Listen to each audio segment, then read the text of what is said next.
Hi, welcome to the Bioinformatics Chat. Today I'm speaking to Irineo Cabreros, who's a grad student at the Princeton University, and we will be talking about causality. Irineo, welcome to the podcast. Thanks. Hi, Roman.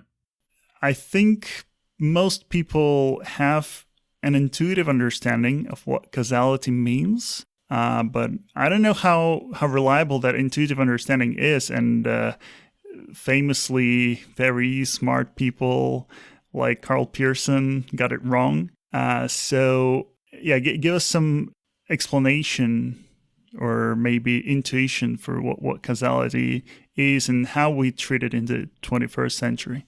Yeah, so at a very intuitive level, the idea of causality is to understand mechanistic relationships between variables. So it's trying to get beyond just correlation, the observation that two variables vary with each other, but rather it's about asking questions like, if I were to change this variable, would it change this other variable? And so that's the intuitive idea.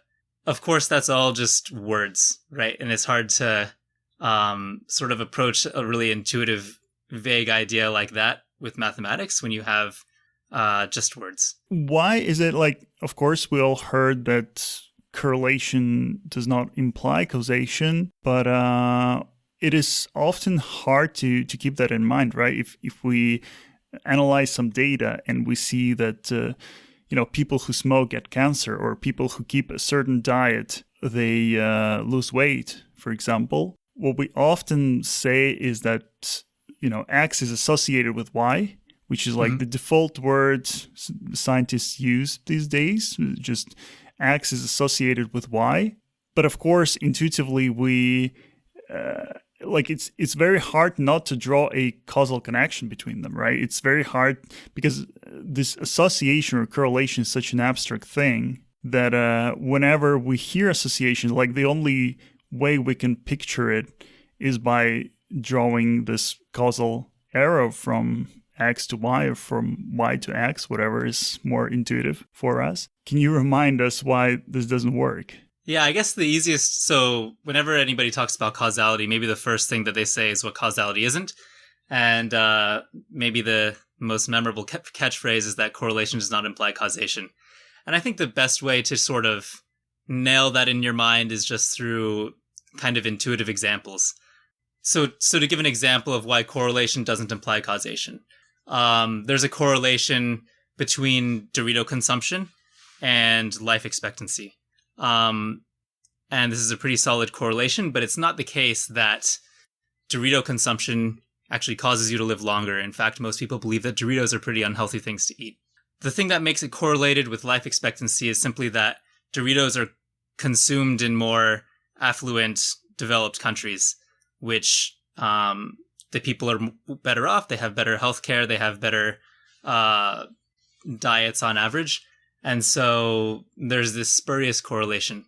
So just thinking about examples like this, where you could explain away spurious correlations between two variables by the influence of a third variable, Z, say. In this case, the sort of affluence of a country or a locale, gives you an idea of why, in general, you can't discern causation from correlation. The inverse is also false. So it's also not true that causation implies correlation, right? And this is actually a common misunderstanding. So as an example of that, assume that, in fact, and this is not true, this is just sort of a hypothetical example, assume that, in fact, avocados are bad for your health, in the sense that avocados have some oil that maybe clogs up your arteries and causes you to have a heart attack. I know nothing about heart attacks, so take all of that with a grain of salt. But assume that that's true, right? However, it could be the case that people who are eating avocados, they're also health nuts. And because in addition to eating avocados, they're also doing all of these other things like exercising, eating lots of fruits and vegetables that, in spite of their eating avocados, actually improves their heart health.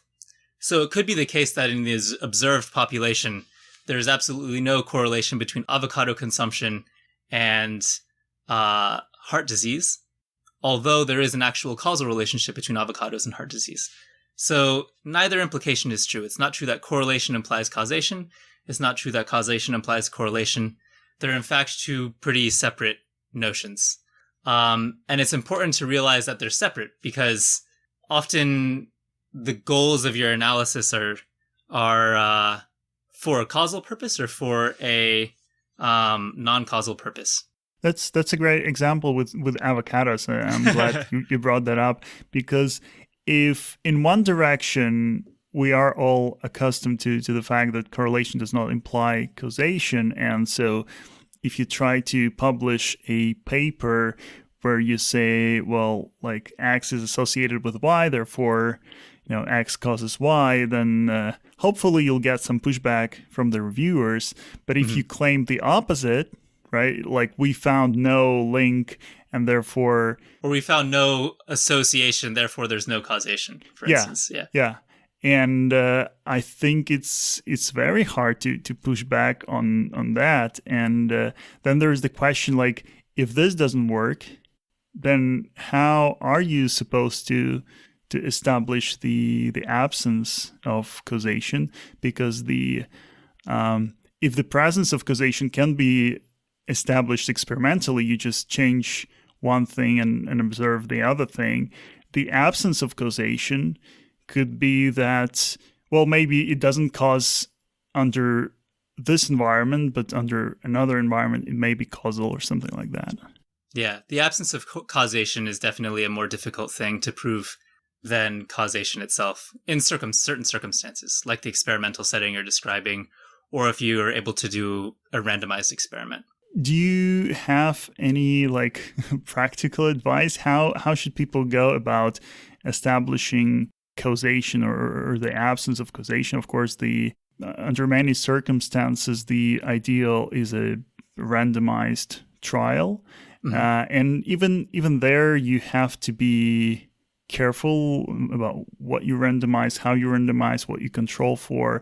There is a great recent book by Judea Pearl, who's one of the fathers of causal inference. It's called The Book of Why, where he tackles a lot of these interesting questions. But apart from a direct manipulation, which is often not practical in sciences, how, for example, take climate change, right? How are we supposed to establish the causality in the climate science if we cannot simply shut down all the plants for a couple of years?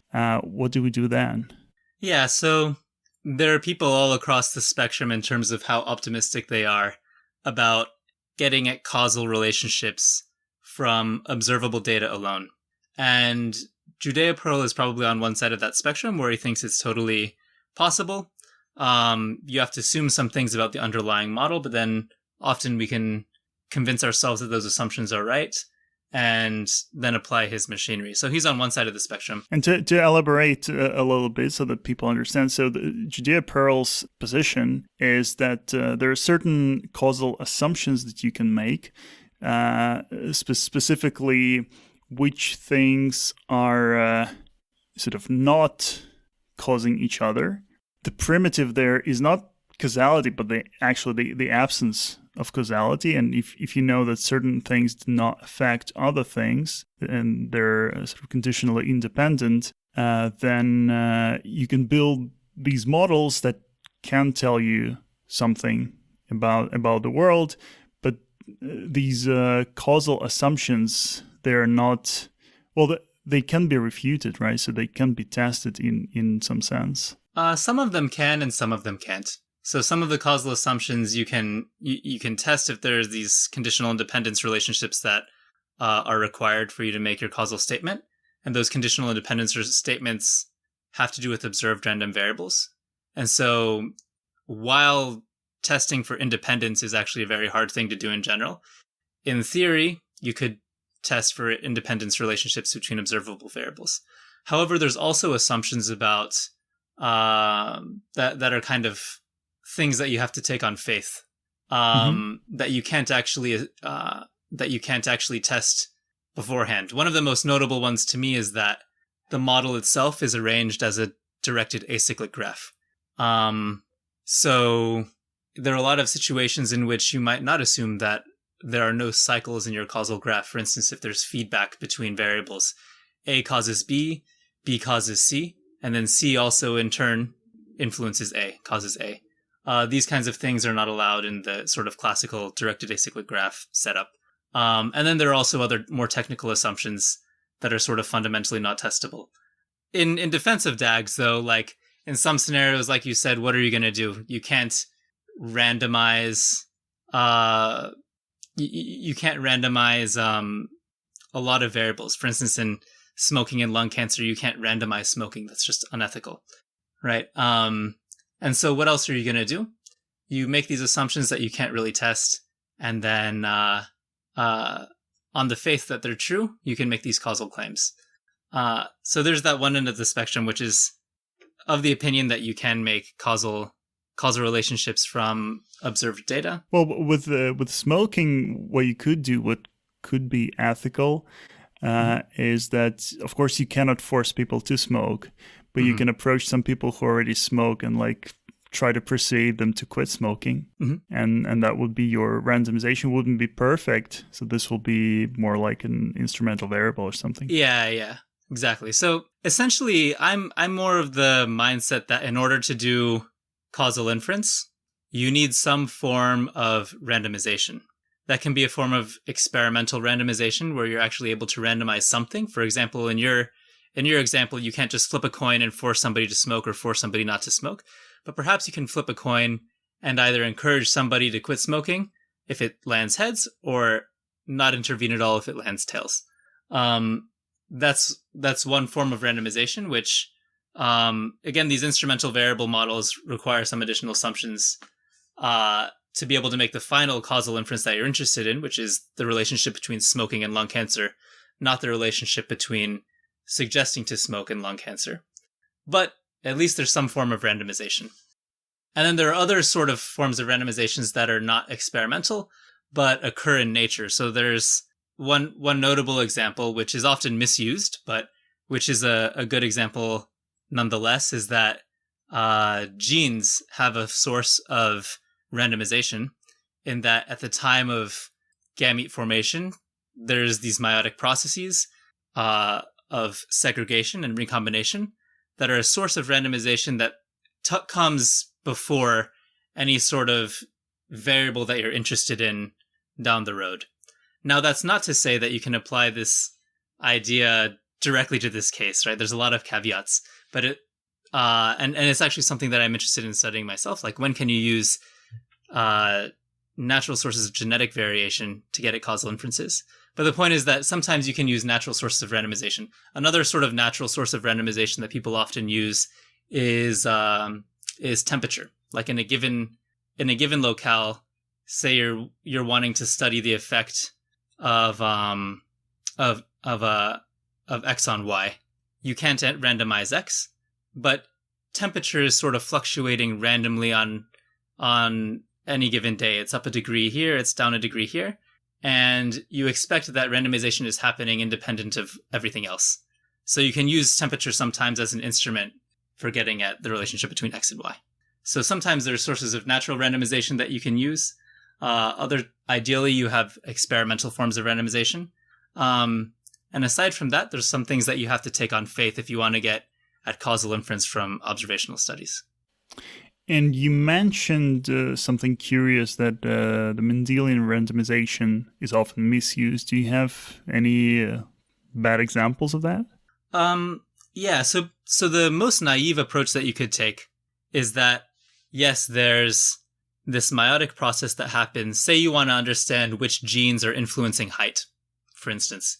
The most naive approach you could take is that the genes that make up somebody's genomes are determined by this meiotic process that happens before anything else that's going to influence the kid's height. There's these recombination events, there's segregation that happens, and so the kid's genomes are determined by a sort of random process. Therefore, if there's any gene that's associated with height in the population, we can say that that gene is causal for height. So that's the incorrect approach to take, right? That's a tempting approach to take, but it's incorrect.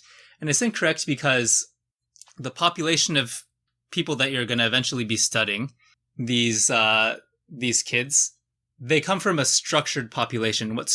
But what I mean by structured is that the allele frequencies at different loci in the genome vary depending on which population you're from. Basically, that's what's called the linkage disequilibrium, right? Where yeah, exactly. There could be there are genes that could be in linkage disequilibrium that are associated with genes that cause other ones. Yeah.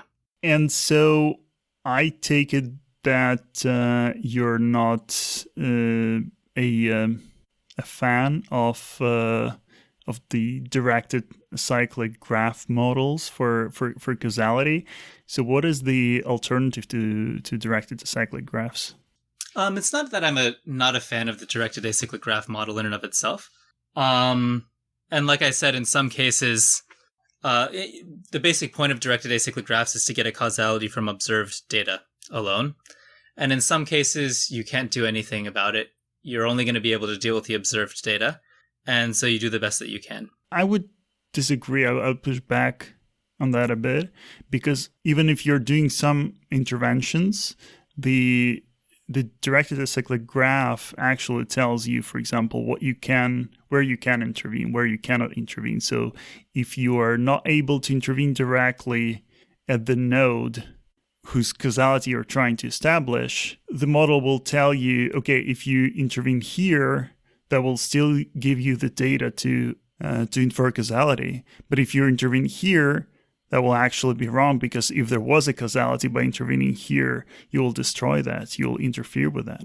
Yeah, and also directed acyclic graphs is not my expertise, but I do draw directed acyclic graphs all the time when I'm just trying to wrap my head around a problem. And I do think about deseparation all the time, because often it's not clear which variables are conditionally independent of other ones. And so they're very, very useful models. It's just not my expertise.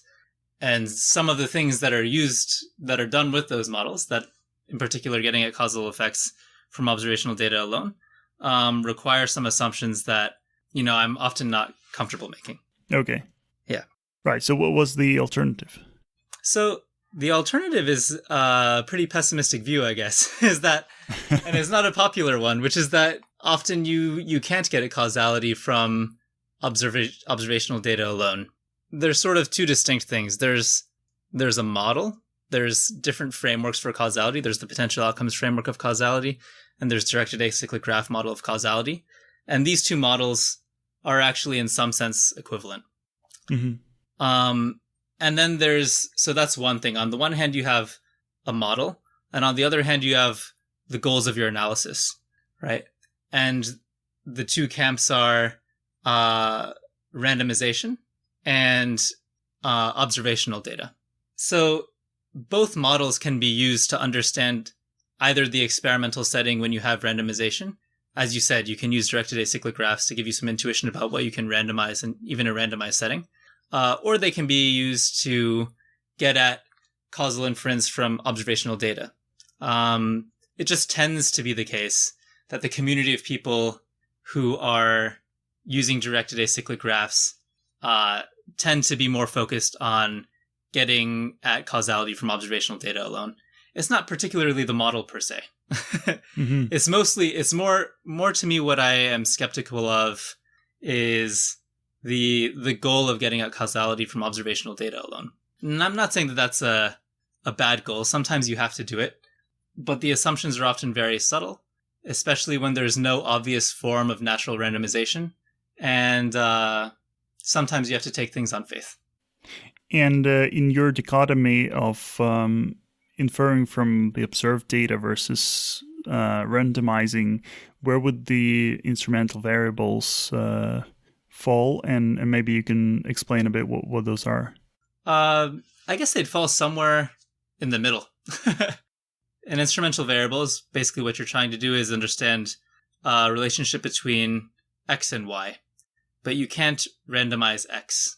So instead you randomize something else, And from the experimental randomization that you are inducing through randomizing this third variable, say z, you try to get at the relationship between x and y that you originally wanted. There's still some assumptions that you have to make to get at the relationship between x and y, even when you have this natural randomization, this proxy for randomizing x. So in that sense, it's somewhere in between the two sort of worlds. You have, on the one hand, this thing that you're randomizing, but then you have ultimately a relationship that you're trying to get at where you didn't randomize either thing. So this potential outcomes framework, can you introduce us to it? Yeah, so the potential outcomes framework, the idea is that, so I guess it's most simply stated with a binary outcome. So let's say that we're trying to understand the relationship between smoking and cancer. Smoking we'll call X, and cancer we'll call Y. So you either smoke or you don't smoke. X can be 0 or 1. So the idea of the potential outcomes framework is that there are these variables called potential outcomes, which are only partially observed. So in this example, we have two potential outcomes, which I'll call Y0 and Y1. Y0 can be described as the random variable describing cancer had the person not smoked. Y1 is did the person have cancer, describes cancer had the person smoked. And importantly, the random variable Y0 and Y1 are not the same as Y conditional on X equals 0 and Y conditional on X being 1. So you have these potential outcomes that are partially observable, and in particular, the one that you observe corresponds to the value of X that was actually observed. So if the person actually did not smoke, then what you observe is Y0. If the person actually did smoke, then what you observe is Y1. And sort of what the fundamental problem of causal inference, and that's actually what people have called it, is the fundamental problem of causal inference, is that what you really want to get at is there a difference between the random variables Y0 and Y1? However, for any particular individual, you only observe either Y0 or Y1. You can't, for instance, observe if the person got cancer had they not smoked, if the person in fact did smoke. So this is the big problem. So how do you do causal inference at all if you can't observe Y sub 0 or Y sub 1 for any individual? And the answer is that you perform randomization. So when you perform randomization, although you still can't observe Y sub 0 or Y sub 1 for any particular individual, what you can say, and this is something that I describe in the paper, is that you can get the distribution of Y0 and Y1 from the distribution of the conditional random variable Y given X equals 0 and Y given X equals 1, only when you can randomize X. So, and then once you observe the distribution of these two random variables, which now you can actually compute from the observed data given that you did randomize X, then you compare the distributions, and if they're different, then there's a causal relationship. And so far, it sounds very similar to the DAG models where you have this do notation. So your Y sub 0 is essentially Y of, what's it called? Like Y given do X, or do X equals 0 or something like that. Yeah, I can't remember the exact notation either, but yeah, that's true. And as I had mentioned earlier, it's not that there's this big war between the two models. In fact, in a lot of cases, they're actually equivalent. So this potential outcomes framework, it has existed for a while, right? But in your paper, you suggest sort of a variation on it, right? What's the idea? What's the innovation here? Yeah, so to be clear, there's not formally any innovation in the paper. So we took the potential outcomes framework, which is an idea that existed for a long time. And the potential outcomes framework is often described in the language of probability. Well, it always has been described in the language of probability. In turn, probability theory is expressed in the language of measure theory. In sort of more formal mathematical communities, that's thought of as the proper language of probability theory. So implicitly, you could say that the foundation of the potential outcomes framework is measure theory. But as far as we knew before writing this paper, this connection wasn't really made explicit. And in fact, when I was initially thinking about it, the connection was kind of unclear. So the basic idea for people who don't have a background in measure theoretic probability, just to give you a very, very high level idea of what it is. The idea is that you have some sample space, which is often called omega. And the randomness occurs by selecting random elements of this sample space omega. Now, what random variables are is their functions from these randomly sampled elements of omega to the real numbers. When you have two random variables, x and y, in the measure theoretic framework, you can think of them as both being functions from omega to the real numbers. So if you were to draw an intuitive sort of picture of what the measure theoretic framework, how the measure theoretic framework deals with two random variables, you could draw omega and then an arrow going to x and an arrow going to y, right? So this is kind of a intuitively hard thing to swallow if you're trying to get at causality. Because what you want to know is, does x cause y? That means, does fiddling with x, does changing x manually change the value of y? However, from the measure theoretic framework of probability theory, x and y are both quote unquote caused by the same thing, omega. It doesn't make any sense that changing x would change y. They're both downstream of omega, and they're both sort of on separate paths. Right. In the words of Judea Pearl, if you define something just based on the joint distribution of the two variables, which is what you described, like the how x and y are jointly distributed on the same probability space, that's the definition of non-causal relationship. So causal relationship is anything that's above or external to their joint distribution. Yeah, in a sense. So there could be a causal relationship between two random variables, and they have like a joint distribution, but they're sort of separate notions. Yeah. Right. So yeah, so that was the initial sort of quandary for me, was that it seems like that the basic idea at play in measure theoretic probability is very different from the causal intuition that one naturally has. So basically what I did in what we did in the paper was to describe the potential outcomes framework in the language of measure theory and probability spaces. So how do we reconcile this sort of, at least initially, the seeming tension between the two? And the way you do that, it's sort of counterintuitive at first, but it also feels, I don't know, it feels a bit like cheating, because you essentially introduce like an extra arguments to that function, extra variables, right? Because your random variable, let's say y, is now no longer just a function of omega, but it's also a function of like what value x took, or what value you set x to. That's the idea, to introduce like several copies of y, which is another way you can think about it, is essentially you say y is no longer a function of omega, but it's a function of omega and x. Yeah, so the simplest scenario is when x is binary, right? So let's just think about when x is 0 or 1. So when x is 0 and 1, there are four variables at play. There's x, there's y, those are the two observed variables.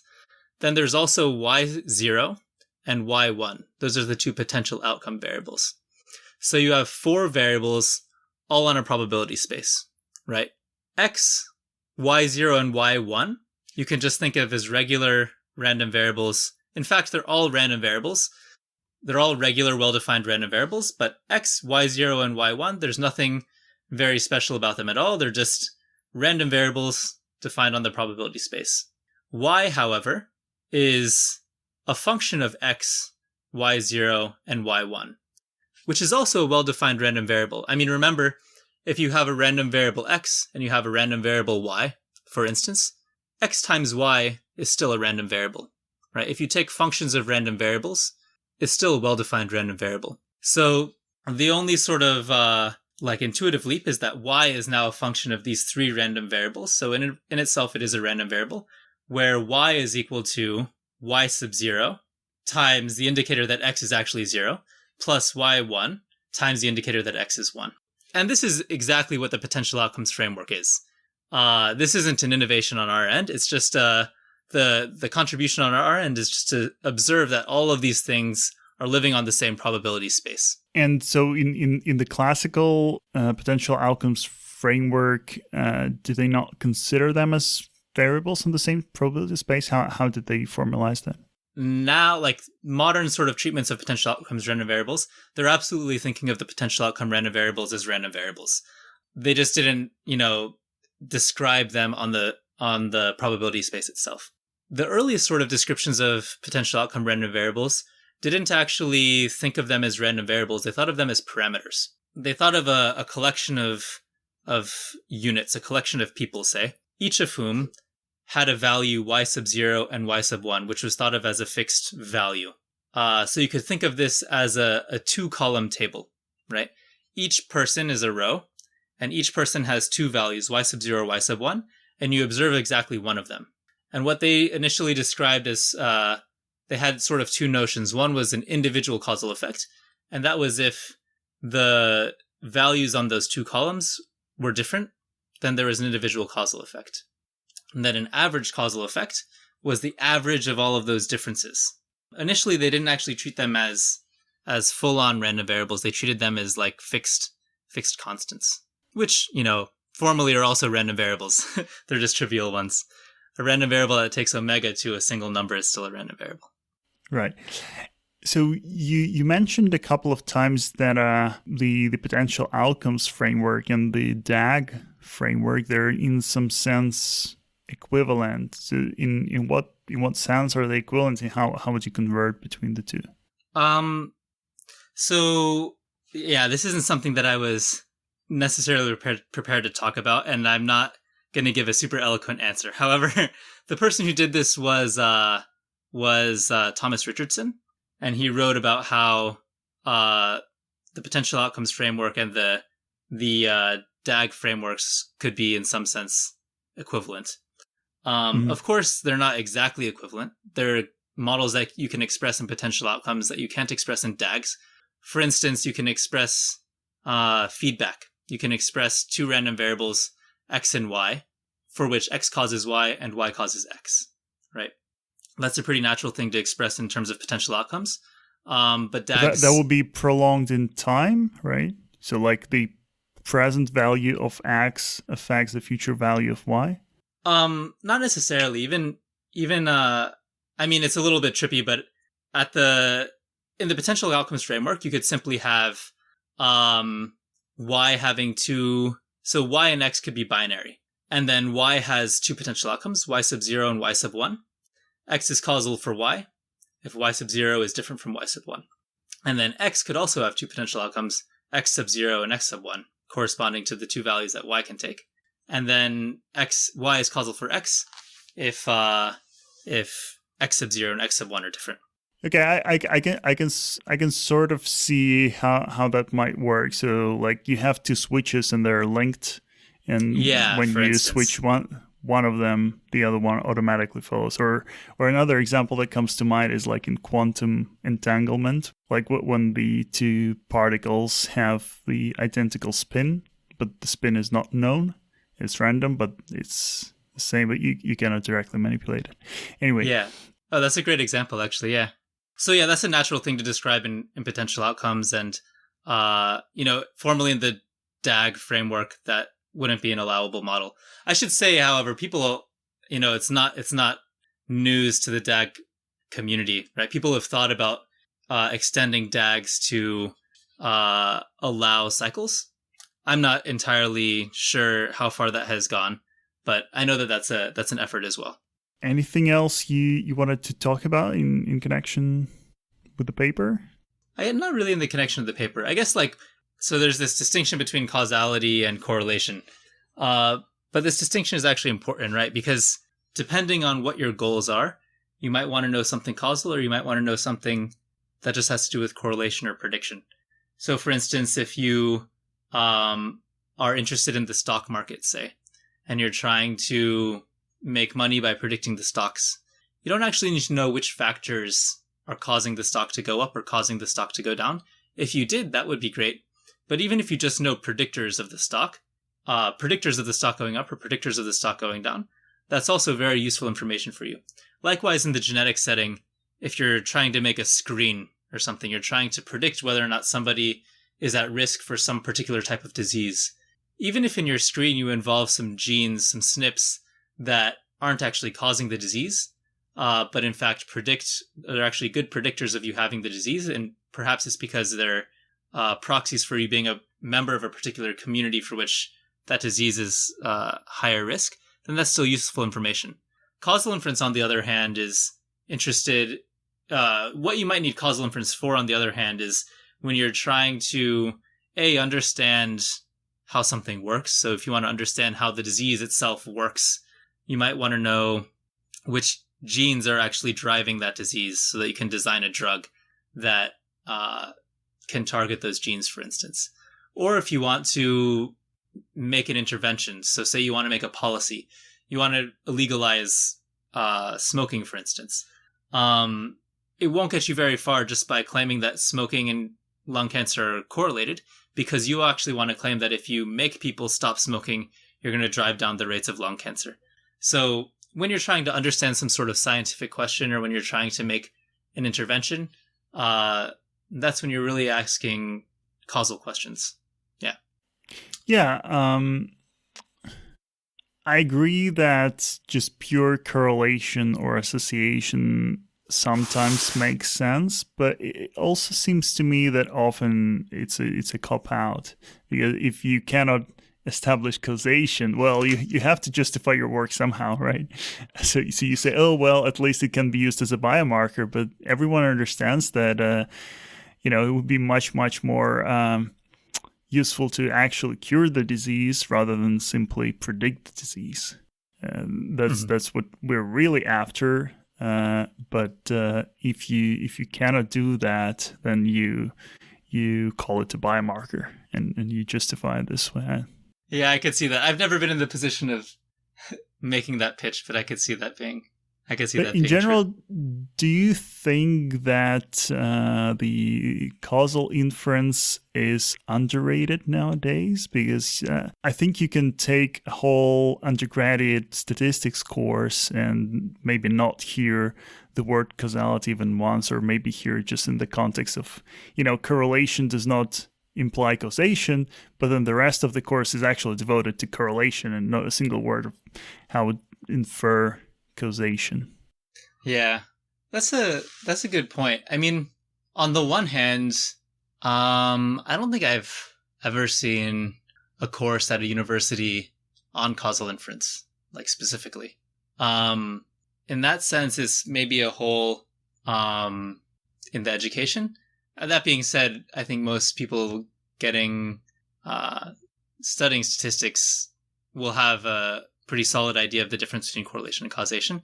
But yeah, there's no specific sort of training in causality in university courses. On the other hand, I would say in research and in industry, people are getting really, really interested in causality. I was just at NeurIPS this past year, and there was a whole causal inference mini conference within the bigger conference. A lot of people doing a ton of work. Also, in industry, randomized experiments are actually becoming really, really in vogue because you have all of these tech companies with websites who now actually have the ability to do large-scale randomization. Facebook, for instance, anybody who's on Facebook is taking part in many, many experiments at the same time. Most of the experiments are not changing the world. I mean, they're largely for ads. They're like, do you want the ad to have a blue background or a red background, and which one's going to generate more clicks? And so they randomize some people to blue, they randomize some people to red, and then they look at the results. But now you're randomizing many, many things at the same time, and there's some subtle questions about what are sort of valid forms of randomization, because sometimes you can't randomize at the user level specifically.